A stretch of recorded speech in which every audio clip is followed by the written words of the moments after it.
Hello and welcome to Afternoon Tea with Karen.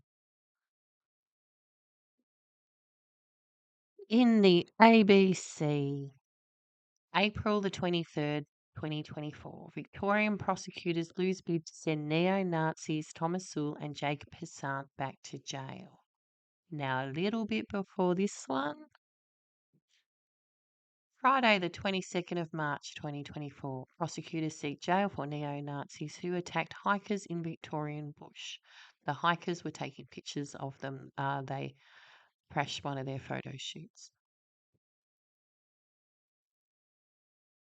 The Director of Public Prosecutions is appealing the sentence handed down by County Court Judge Kelly Blair, who decided not to impose additional jail time for Thomas Sewell and Jacob Hessant over the May 2021 incident. This was a serious example of the offence of violent disorder, Chief Crown Prosecutor Brendan Kissan KC told three Court of Appeal judges on Friday. Sewell, 31, was initially denied bail after his arrest and spent 210 days behind bars in remand before he was released back into the community ahead of the county court case. When Judge Blair sentenced him to 37 days in prison for violent disorder, she ruled he did not have to return to custody given he had already spent more than half a year in custody, which she described as sufficient punishment. Hassan, who spent 3 days behind bars, was also not sentenced to further prison time but was ordered to complete 200 hours of community work. They pleaded guilty, but they're really not admitting they've done anything wrong, Mr. Kissan said. The former Andrews government introduced the violent disorder laws in 2017 to target street gangs, with the crime carrying a maximum of 10 years penalty that would be further increased to 15 years if the offenders wore masks. Mr. Dan said his clients was not one of the attackers that wore a mask or brandished a weapon and argued Mr. Sewell was entitled to a significant sentencing discount for pleading guilty, negating the need for a 10-day criminal trial. He also described his client's stint in solitary confinement at Port Phillip Prison during the pandemic as the hardest time imaginable. However, outside court, Sewell described the prison experience as meditative when questioned by journalists. Mr. Hassan's barrister, Christopher Carr SC, said it was entirely appropriate for the county court judge to not impose jail term against his client, given the 25-year-old's age and previous criminal record. So, yes, that was dismissed. The Office of Public Prosecutions argued County Judge Court Kelly Blair was too lenient last year when she imposed a sentence which enabled Thomas Sewell and Jacob Hessant to walk free from court. On Tuesday, Court of Appeals President Justice Karen Emerton said that the prosecutor's appeal would be dismissed, rejecting claims Judge Blair's sentence was manifestly inadequate in Sewell's case. Not only did he serve a period of 6 months, but he also served that time in extremely harsh conditions. Justice Emerton, Murray Kennedy, and Christopher Boyce wrote. The judges noted the disparity between the time each of the men had spent in the prisons over the attack. Despite that, the judge has said that there was also room for discretion in Hassan's case and ruled it would be counterproductive for him to be sent back to jail. They noted Hassan was a young offender who had already completed 200 hours of required community work. While a motley crew. While Seal's legal battles are now over, Hassan's remain before the court in a separate case with Victorian police, alleging he made illegal Nazi salutes minutes before leaving the county court last year. Hassan, who is the first Victorian to be charged with the offence, is fighting the charge and faces potential jail time if found guilty.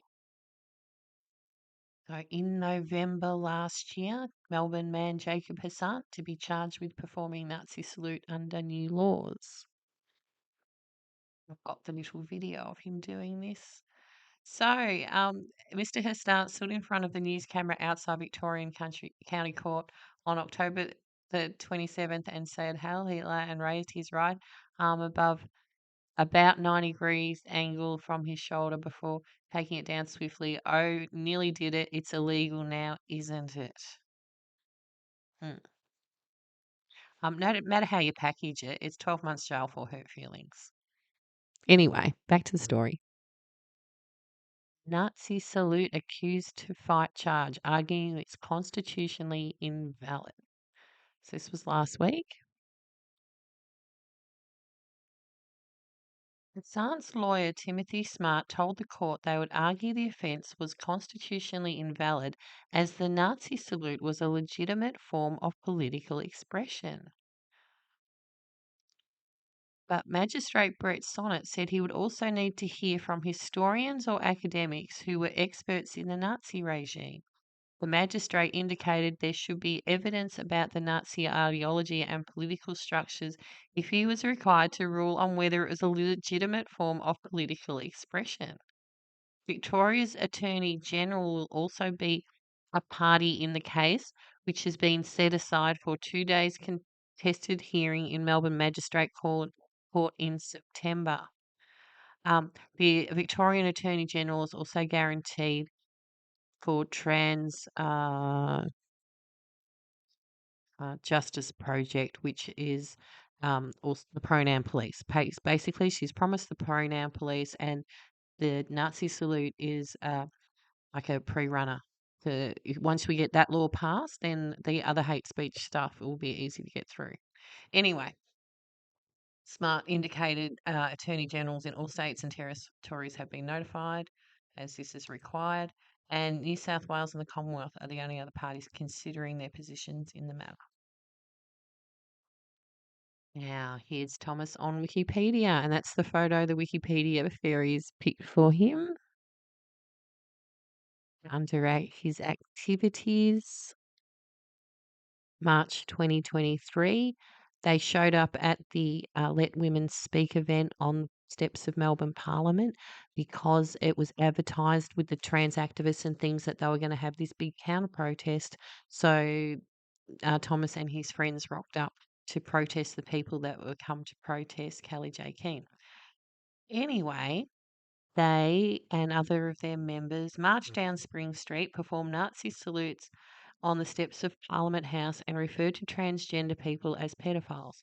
A counter protest in support of transgender rights, attended by many students, transgender activists, and socialists who are the enemies of the Nazis. Anyway, so they clashed, and out of that, today, Victoria's opposition leader has issued a public apology after settling two high profile defamation cases brought against him by activists.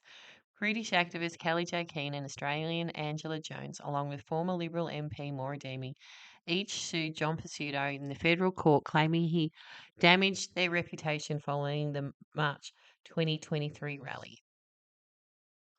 At the Let Women Speak event was gatecrashed by a group of masked men who performed Nazi salutes. Mr. Pesutto issued a formal apology to Ms. Keane and Ms. Jones on Friday morning. I have never believed or intended to assert that Kelly J. Keane and Angela Jones are neo-Nazis. I agree with them that genuine community concerns regarding women's safety and across to single-sex spaces, services and sports warrants meaningful public discussion. Angie Jones thanked him on X. Thank you for setting the record straight, Mr. Pesutto. I hope we can enter a political climate where women can advocate for the reinstatement of our sex-based human rights and sex-specific safeguardings, equitable and without misrepresentation or intimidation. Kelly J. Keane graciously thanked him on YouTube. The Liberal leader previously said he would vigorously contest all three defamation proceedings. Now, his only defamation fight remaining is against Ms. Deeming and is scheduled to go to trial in the federal court this September.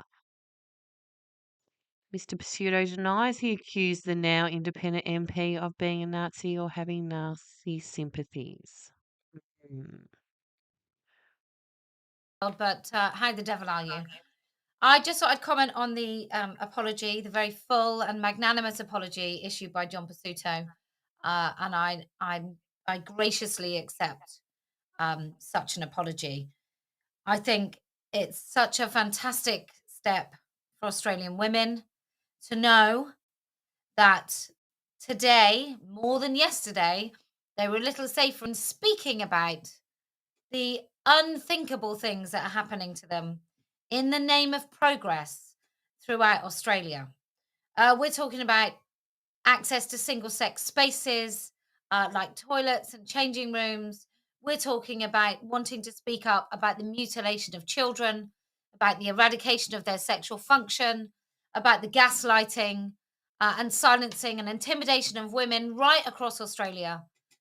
And I think what this apology will do is it will give women just a morsel of comfort that actually they do have a right to speak about this quasi-religious authoritarian cult known as transgenderism, otherwise known as gender identity, progressive politics, LGBT, however you want to call it, whatever government funded is pouring into this uh, fetish to enable men to have unfettered access to women's spaces, rights, language, and the bodies of children. And let's not forget, this is state backed.